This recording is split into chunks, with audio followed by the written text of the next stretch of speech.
बने। आप अपने पड़ोसी देश चाइना की बात करो तो आज चाइना की आबादी 60 करोड़ और ज़्यादा होती। भाई जनता को लगने लगा कि भाई योगी जी तो कानून बना देंगे, कानून बना देंगे। नमस्कार, मैं पूनम और मैं मौजूद हूँ जंतर मंतर पर। आप देख सकते हैं कि कुछ लोग यहाँ पे धरना प्रदर्शन कर रहे हैं। इन लोगों का धरना प्रदर्शन जनसंख्या को लेकर। आइए जानते हैं इन लोगों से कि जनसंख्या के बढ़ते हुए निरंतर को कैसे ये लोग काबू करेंगे। देखिए मैडम, ये जंतर मंतर जो जगह है ये क्रांतिकारियों की भूमि है। क्रांतिकारी अपनी आवाज़ उठाते हैं और वो सरकार के कानों तक जाती है।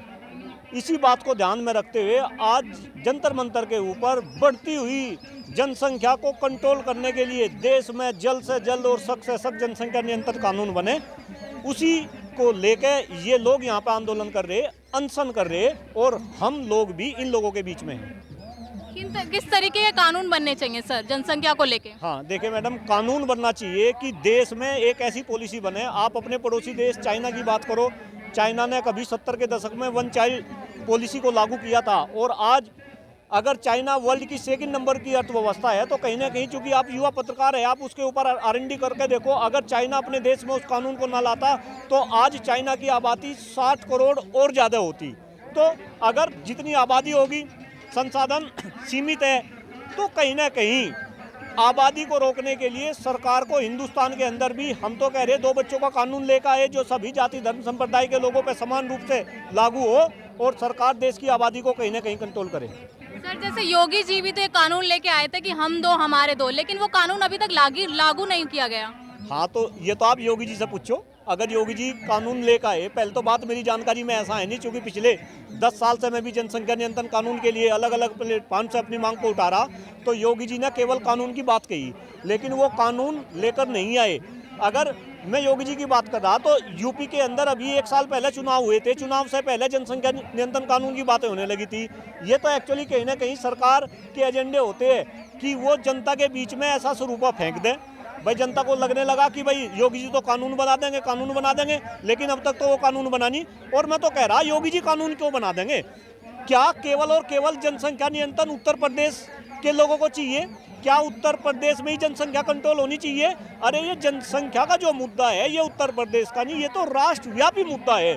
पूरे देश की जनसंख्या कंट्रोल होनी चाहिए और योगी जी कानून ना लाके, मैं तो आपके चैनल के माध्यम से ये बताना चाह रहा कि मोदी जी कानून लेकर आए, सेंटर में ऐसा कानून बने जो हर राज्यों के ऊपर अप्लाई हो और हर राज्यों के ऊपर जब ये अप्लाई होगा तो कहीं ना कहीं देश की जनसंख्या कंट्रोल होगी और जो जनसंख्या विस्फोट इस देश के अंदर हो रहा, उस जनसंख्या विस्फोट से पब्लिक को कहीं ना कहीं निजात मिलेगी। सर मोदी जी के लिए आप क्या कहना चाहेंगे, क्योंकि आप कह रहे हो कि कहीं ना कहीं केंद्र में ये बात होनी चाहिए कि केंद्र सरकार को सुनना चाहिए कि जनसंख्या पे नियंत्रण होना चाहिए। देखिए मोदी जी से मेरा इतना निवेदन है, हाथ जोड़ के विनम्र निवेदन है, पिछले 9 साल पहले भारतीय जनता पार्टी की सरकार बनी, मोदी जी के नेतृत्व में बनी और देश की जनता ने मोदी जी को एक जबरदस्त बहुमत दिया। और शायद ये बात ऐसा मोदी जी ने भी कभी नहीं सोचा होगा कि मोदी जी को इतना देश में प्यार मिलेगा, इस तरीके का बहुमत मिलेगा।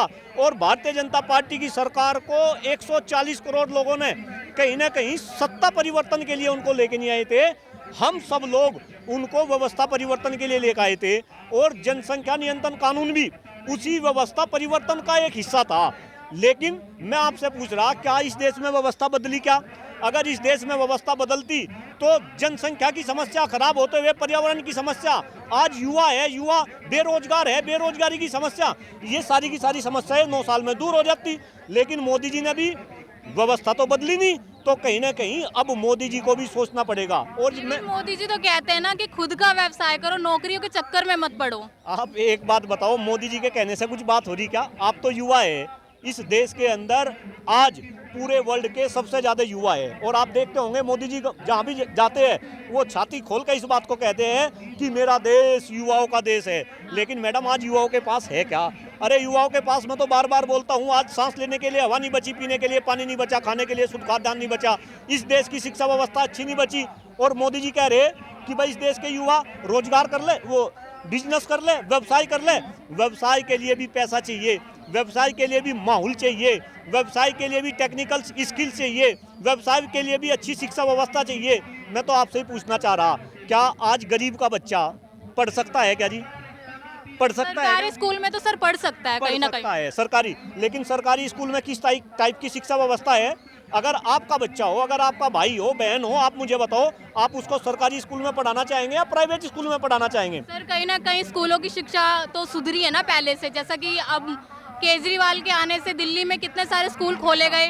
हाँ, आप दिल्ली की बात कर रहे हैं, आप यहाँ पे दिल्ली की बात कर रहे हैं। मैं बिल्कुल कह सकूँ, गंभीरता के साथ कह सकूँ कि कहीं ना कहीं दिल्ली आज देश के सामने एक उदाहरण है शिक्षा व्यवस्था के क्षेत्र में। लेकिन क्या दूसरी जगह भी शिक्षा का इतना अच्छा हाल है क्या? सर दिल्ली के बाहर भी बहुत ऐसी जगहों पे कॉलेज खोले गए बड़े बड़े, पहले नहीं थे, पहले वो सुविधाएं नहीं थी, लेकिन अब लगातार बढ़ रहे हैं। कॉलेज खोलने से कोई बात नहीं बनेगी। मैं आपको बताऊं, सबसे ज्यादा एम्स अब खुल रहे, लेकिन आप दिल्ली के एम्स के हाल जाकर देखो, वहाँ पे फैकल्टी नहीं है पढ़ाने के लिए, वहाँ पे डॉक्टरों की इतनी कमी है। हमें ऐसा लगे कि स्कूल खुल रहे, यूनिवर्सिटी खुल रही, विश्वविद्यालय खुल रहे, लेकिन इन स्कूल के कितने बुरे हाल है। आप किसी यूनिवर्सिटी की बात करो, आज डाटा, आप तो युवा पत्रकार है, आप डाटा के ऊपर चिंतन करो, मनन करो। आज अगर मैं यूनिवर्सिटीज़ की बात करूं तो यूनिवर्सिटीज़ में कहीं 40 से लेकर 50% तक जो है शिक्षकों की कमी है। तो जब आप नई यूनिवर्सिटी तो खोल लो, और जो पुरानी यूनिवर्सिटी है वहाँ पढ़ाने के लिए अध्यापक भी ना हो, तो ये हमें बेवकूफ़ बनाया जा रहा, और इस बेवकूफ़ी के चक्कर में पूरा हिंदुस्तान फंसता जा रहा। तो कहीं ना कहीं हिंदुस्तान के लोगों को और खास तौर से युवाओं को ये सारी बातें समझनी पड़ेगी। अगर आपके पास हो रहा है कुछ भी गलत या आपके पास है जनहित से जुड़ी खबर, तो आवाज उठाएं, वीडियो बनाएं, हम पहुंचाएंगे जिम्मेदारों तक आपकी आवाज। उठाएं अपना फोन, वीडियो बनाएं और हमें भेजें। हमारा नंबर है 8447819571। टीवी 100, उत्तर प्रदेश, उत्तराखंड, दिल्ली, मंदिर दर्शन, बॉलीवुड, हिमाचल प्रदेश, हरियाणा। फैक्ट और मोटिवेशन के लिए चैनल को लाइक करें, सब्सक्राइब करें और बेल आइकन को प्रेस करना ना भूलें।